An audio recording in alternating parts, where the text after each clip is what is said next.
ఇది ముఖ్యంగా మీరు చెప్పండి, ఎందుకంటే తెలంగాణ రాజ్యాధికారి పార్టీ అంటే బీసీ పార్టీ. ఈ నేపథ్యం రాష్ట్ర వ్యాప్తంగా బీసీ నేతలు కూడా ఎదగాలని ఆలోచనతో ముందుకెళ్తున్న ఈ ప్రయత్నంలో కూడా మీరు ఎలా ముందు ఏమంటారు? ఎందుకంటే గత కొద్ది రోజుల క్రితమే మీరు భువనగిరిలో కూడా సభ పెట్టారు బీసీల ఎదుగుదలకే. ఇప్పుడు ఇంతలే ఈ యొక్క వివాదాస్పదమైనటువంటి సమయం చోటు చేసుకుంది, ఏమంటారు?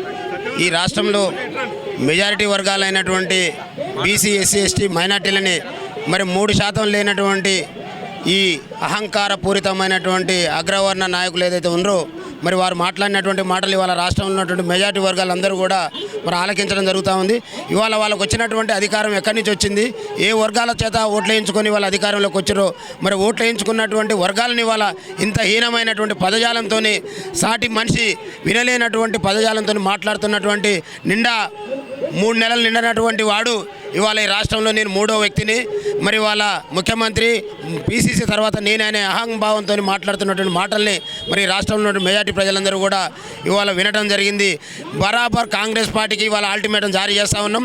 మీ పార్టీ మా బీసీల పక్షాన ఉంటుందా, లేకపోతే మీ అగ్రవర్ణాలని ఏ రకమైనటువంటి కుట్రలు కుతంత్రాలు చేసిన వెనకేసుకొస్తుంది అనే దాని మీద ఇవాళ కాంగ్రెస్ పార్టీని డిమాండ్ చేస్తూ ఉన్నాం. మరి వాళ్ళ గౌడ సోదరుల్ని, మా యాదవ్ సోదరుల్ని తిట్టి 24 గంటలు దాటిపోయింది. మరి అయినప్పటికీ కూడా పార్టీ వైపు నుంచి ఎలాంటి నిర్ణయం జరగకపోవడాన్ని మేము తీవ్రంగా ఖండిస్తూ ఇవాళ మా గౌడ సోదరులు, మా బీసీ, ఎస్సీ, ఎస్టీ, మైనార్టీలందరూ కూడా మరి నిన్న ఈశ్వరమ్మ గారి మీద జరిగిన దానికి నిరసన జరపడం జరిగింది. ఇవాళ గౌడ సోదరులు కూడా జరుపుతా ఉన్నాం. అయినప్పటికీ కాంగ్రెస్ పార్టీ దిగి రాకపోతే కాంగ్రెస్ పార్టీని మరి మా బీసీ సమాజం సస్పెండ్ చేసే కాడికి నిర్ణయాలు తీసుకుంటాం. మరి ఈ రోజుతోని వాళ్ళ యొక్క ఇచ్చినటువంటి గడువు కూడా ముగిసిపోతూ ఉంది. కాబట్టి వారు చేస్తున్నటువంటి దుర్మార్గమైనటువంటి విషయాల్ని రాష్ట్ర వ్యాప్తంగా గడప గడపకు తీసుకెళ్లి మా జాతులన్నింటినీ కూడా మన భువనగిరి సభతోనే అర్థమైంది, రాష్ట్రంలో మెజార్టీ వర్గాలు ఐక్యమవుతున్నటువంటి సంకేతాన్ని కూడా ఇవ్వడం జరిగింది. భవిష్యత్ కార్యాచరణను కూడా ప్రకటిస్తాం. ముందుగా మీ పార్టీ ద్వారా, అలాగే మీ పార్టీ అధినేత ద్వారా ఏమైనా భవిష్యత్తు కార్యాచరణ చేపట్టే అవకాశం ఉందా? 100% ఈ పార్టీలకు అవకాశం ఇచ్చినాం. అందులో ఉన్నది కూడా పీసీసీ అధ్యక్షుడు మా మహేష్ కుమార్ గౌడ్ గారే. కాబట్టి మరి మొన్న ఒక తీన్మార్ మల్లన్న మాట్లాడితే, కులగానంలో తప్పులున్నాయని మాట్లాడితే మరి వెంటనే అక్కడ ఉన్నటువంటి అగ్రవర్ణాలు ఒత్తిడి చేసి ఆయనను సస్పెండ్ చేయించారు.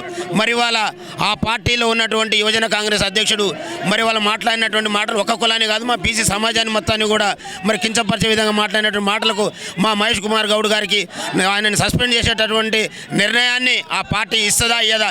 ఇవ్వకపోతే ఆ పార్టీలనే మేము సస్పెండ్ చేసుకొని మా జాతులను ఐక్యం చేసుకొని ఈ రాష్ట్రంలో ఉన్నటువంటి అగ్రవర్ణ పార్టీలు 70 ఏళ్ళ నుంచి మా ఓట్లతోనే అధికారంలోకి వస్తున్నటువంటి పార్టీలని మరి మా జాతులను చైతన్యం చేసుకొని మా ఓట్లు మేము వేసుకుంటే వాళ్ళకి అధికారం మరి ఈ దరిదాపులో కూడా లేకుండా చేసుకునేటటువంటి ప్రయత్నానికి కార్యాచరణని రూపొందించుకోబోతా ఉన్నాం తెలియజేస్తా ఉన్నాం.